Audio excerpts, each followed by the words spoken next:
Okay, this is another experiment we're going to try where I'm going to give you some commentary on this final scene from Steamboat Bill Jr. While we also hear different soundtracks to it to sort of shake up the conventional Hollywood soundtrack or silent film soundtrack. As we watch these opening scenes, the beginning of the hurricane that is the climax of this, the first thing I want to point out is just that these are effects that are pretty impressive by any context. We're going to see a bunch of wind effects like this one that would be, I think, produced in Hollywood today much the same way, with probably a bunch of airplane propellers. You don't need any CGI to do something like that, and we're going to see some stunts here that are really impressive from any kind of context. We'll even see one little bit of very early special effects, I'll point out when we see that. I should mention one of the things I really love about this movie narratively is that it's a romantic comedy. It's about this kind of culture clash and conflict, something we'll talk about more in the next few weeks as we discuss the structure of romantic comedies and how romantic comedies are one of the genres that allow filmmakers to play with social conflicts and tension. This is one of several moments, by the way, where we see entire facades fall off buildings, which I think is very effective, and as I was about to talk about, I think is even sort of thematically effective, in that this whole film has been about the sort of comedy of manners, about these social facades. Where Buster Keaton is trying to impress his dad. His dad wants him to be more manly. There's all these social pressures and expectations which constrain Buster Keaton's characters and presents our couple from having love. But here now the roof has just blown off everything. Suddenly everything is revealed, and there's this sense of almost apocalypse where all the sort of social pressures are erased. And in that context, Buster Keaton's character turns this sort of dorky guy through the whole movie turns out to have hidden resources and a kind of resilience, even in the face of this kind of deadpan resignation, which is a very distinct kind of heroism. There's something really interesting going on here, which is the way Buster Keaton is pulled from one scene to another, almost like he's at a ride in Disneyland, a sort of proto version of that. And I've already mentioned the connections between amusement parks and early theaters. It's not even a coincidence that you would make that connection, I think, because there's a sense in which this whole movie is a kind of amusement park ride. But it was also, what we're seeing here also, think of Wizard of Oz, another thing this scene certainly evokes. There's a sense of surrealism to this, and this movie is made in the 1920s, right during the time of the rise of surrealism and the emergence of artists like Rene Magritte and Salvador Dali, who were trying to evoke the experience of dreams and of the unconscious. And there's a sense here of the sort of, as I was saying, the everyday rational world falling apart. I'll pause here. This, of course, is the image that was on the front of your syllabus, one of the most famous images of film history, and I'll highlight there just what a risky stunt that was. That's the kind of thing you don't get a second take for. Buster Keaton, had to mark that spot precisely or he wasn't going to make it through to the next scene. Here's one of a beautiful bit of physical comedy. Think of how skillful Keaton has to be. He's playing a character who we're sort of laughing at, is sort of dopey, but at the same time, we can see here how incredibly skillfully Keaton is fighting against the wind to stay upright and to push against it. Think as well what a dreamlike image it is of him sort of running against the dream and running in place like you might experience in a dream. Look at the way he's leaning there, sort of perfectly balancing the wind. And so there's the part where his character may be sort of dopey, but we're also admiring Keaton for his skill in portraying the character. And then narratively, what's about to happen in the climax of this movie is that in fact we are reminded that Keaton's character is actually cooler than we might have thought. Okay, a little more about where we are in this scene. This scene always reminds me of the end of the Truman Show. You know, the point where he's finally escaping the bubble and he gets to the end of like the sea and he goes up the stairs and finally he can escape to the outside world. It's this sort of powerful, almost transcendent moment where we see the difference between illusion and reality finally. And that's sort of what this is playing with as well. He's disoriented, he thinks that's a real lake. It plays with a whole bunch of different special effects techniques. You'll see then that facade comes down. These facades coming down. Oh, this is a very creepy moment coming up here. This is still creepy 100 years later.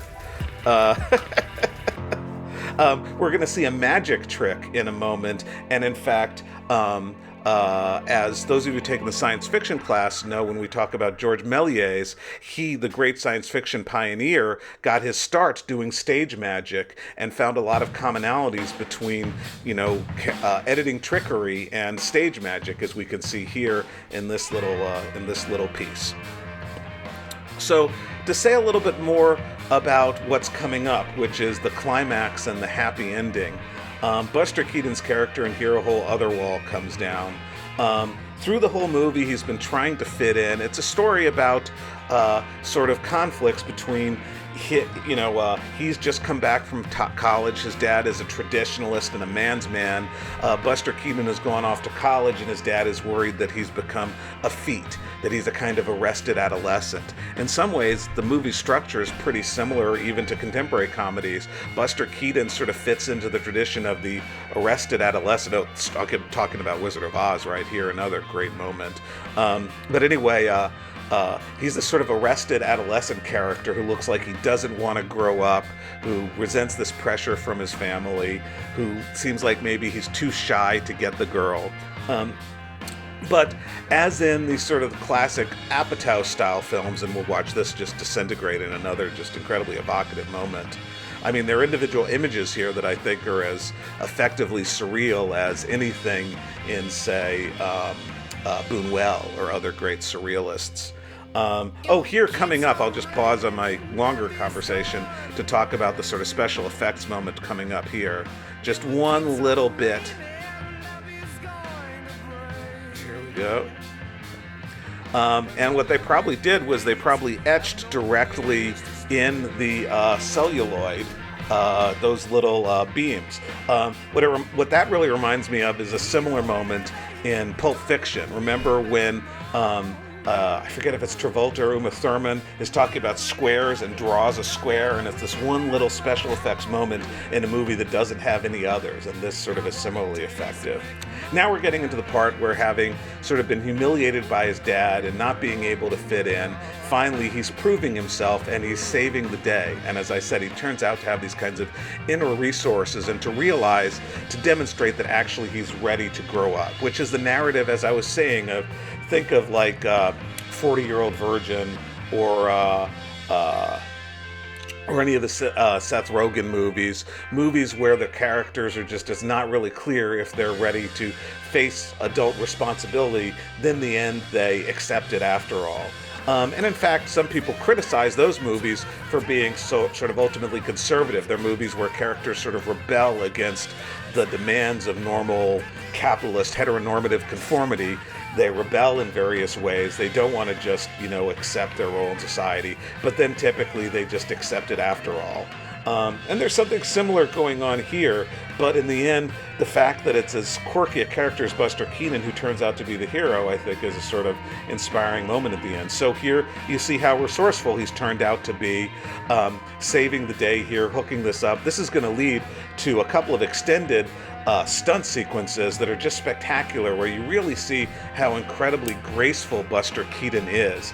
Keaton, I should mention, got his start in the world of vaudeville, just as Charlie Chaplin did in the British version of the music hall, and so was trained for these kinds of stunts, this kind of work, in a tradition that continues in various cultures throughout the 20th century. To mention somebody who I'll be showing you guys some clips from later, Jackie Chan. Jackie Chan similarly was raised in a training school for people to go into the traditional Peking opera style of a similar kind of performance, and developed his incredible grace and poise and skill doing that. And as I said, what's particularly amazing is Keaton's character is sort of goofy, but at the same time we're admiring Keaton's skill in presenting that character, and then ultimately he turns out to be more complex as a character. So here, it looks like he's going to be the romantic man for a second, looks like he's going to kiss the girl and show how manly he is, but then he's still fundamentally a goofball and he just drops her and goes on to the next thing. But he's saving the day here as well. I think what we're going to see in just a moment is one of several just amazing physical moments from Keaton. This scene reminds me of another Tarantino moment, actually. Yeah, I don't know if you guys remember in Once Upon a Time in Hollywood. It's the moment where Brad Pitt hoists himself up onto the roof for the whole scene where he's shirtless on the roof.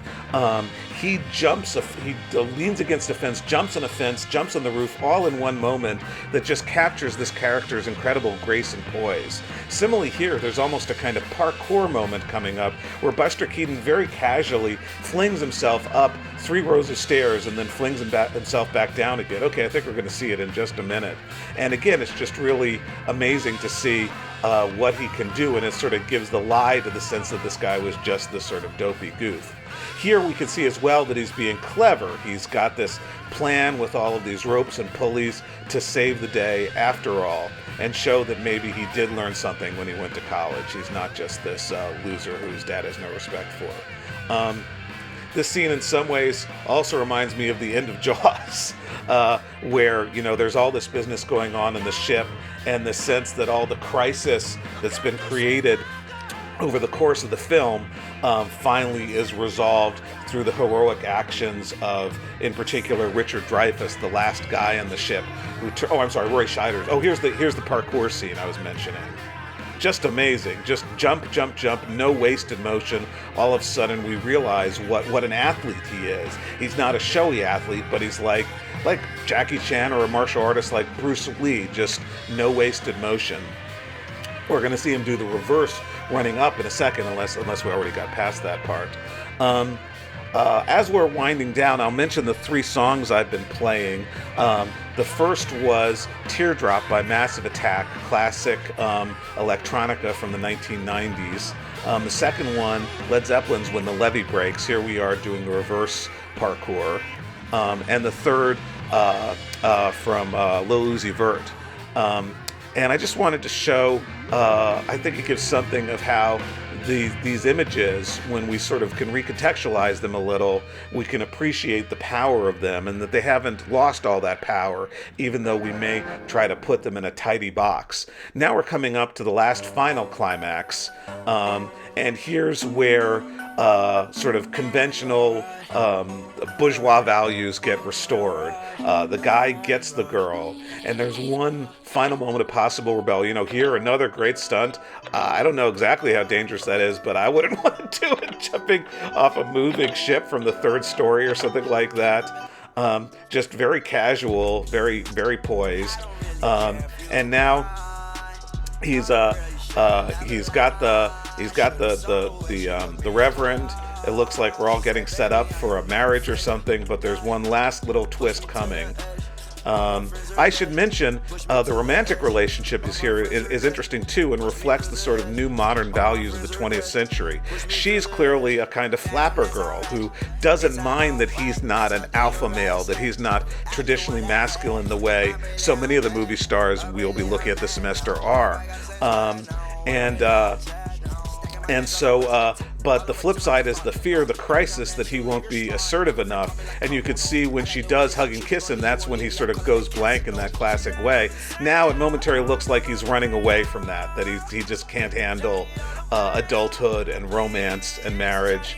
But we'll see. There's one last twist. Wait for it. Yes. Of course, it was the father. Excuse me, the father he grabbed before. Here we've grabbed the priest, and now we're ready for the marriage and happy ending to all. So I hope you enjoyed this, and I'll just wrap up by saying I've left a bunch of clips for you to watch after this of actors who I think have something in common with Buster Keaton. First, Jackie Chan in the combination of humor and poise, and in fact, Jackie Chan is often compared to Keaton, as well as Harold Lloyd, another silent film comedian. So I included a clip from Harold Lloyd and then a clip of Jackie Chan imitating that classic Harold Lloyd stunt, and then Tom Cruise towards the end for a couple of reasons. First of all, because this War of the Worlds clip highlights the point I've been talking about the effectiveness of music and changing our interpretation of a scene. And then also because Tom Cruise, I think, has a lot in common with Keaton and Chan as somebody who does his own stunts and who part of the effectiveness of his drama is the conflation of rooting for the character but also admiring Tom Cruise behind that. Tom Cruise also has a kind of physical poise not as comic as Keaton, but Tom Cruise running is certainly a phenomenon. So I just had one last montage. This is one of several YouTube video collections that are just every Tom Cruise running scene, and probably nobody has ever run as intently in movie history as Tom Cruise. So enjoy those, and I'll see you next week.